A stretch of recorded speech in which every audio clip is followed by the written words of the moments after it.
Hi everyone. I just wanted to walk you through something real quick because this comes up quite a bit and I think it will be easier to show you rather than doing some screenshots or typing out some instructions. But we often want to know what happens to the person that's not on the queue. For whatever reason, they haven't made it on the queue yet. So they're likely in that 14-day window of imminent homelessness when they call 211. An account would have been set up for them at that time. There would have been notes done at that time and referrals made if appropriate. So there's ways that you can see all of that within HMIS to try and track that history in case you're wondering what happened to someone, why they're not on the queue. By doing just some really quick research that could help answer some questions and really help guide the decision of what to tell the person next. So what you're going to do is go to the client screen, which it will probably default to the client screen, but if it doesn't, it's instead of going to provider for the queue, you're just going to go to clients. Okay, you're going to type in the last name for whoever it is you're looking for. We just so happen to have Jessica Simpson in our training environment. Okay, so everyone with that last name will pop up. On occasion, you actually might see the same name more than once, maybe with the same social. If you look at both records, it actually might end up being the same person. It's just for whatever reason the accounts were created differently. So that's something that you would want to bring to my attention so that we could work on merging those. But in the meantime, if you just kind of look around for the person you're trying to find, hopefully there should not be one or two more accounts for them. You'll be able to click on those and do the next steps that I'm going to show you to answer some questions. So we'll pick on Jessica. Okay, so just a few things to be familiar with once you are here on her dashboard. Something here, this is history of homelessness. So let's say she was ever in a shelter that used HMIS.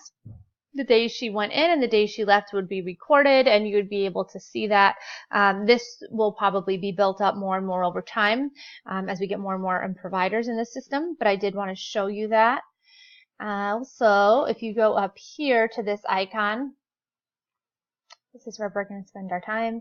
Go down to the person, hover over it, this will come up right away, and you'll actually be able to see all their intake notes and then the referrals that were made. So all of that pre-queue stuff is still all available in HMIS for people to see, and it can kind of help connect those dots. So, I mean, this looks just like any other time you were to open up any note log. This particular one shows that she was put on the queue. Let's just say hypothetically that she called, she was going to be homeless that night. So when she called the night before, she was still in her own apartment, and she was looking for some emergency referrals. She might end up wanting some permanent housing, but at that time, she's not appropriate for the queue. Then later on, when people go to try and help her, she would say, oh, well, I called 211, or I went to the access site, I talked to them, they took my information. You as the provider go in to look, she's not on the queue. Okay, so what happened? The way that you can tell is then by doing what I just did, by going to the notes, seeing what the situation was when she called.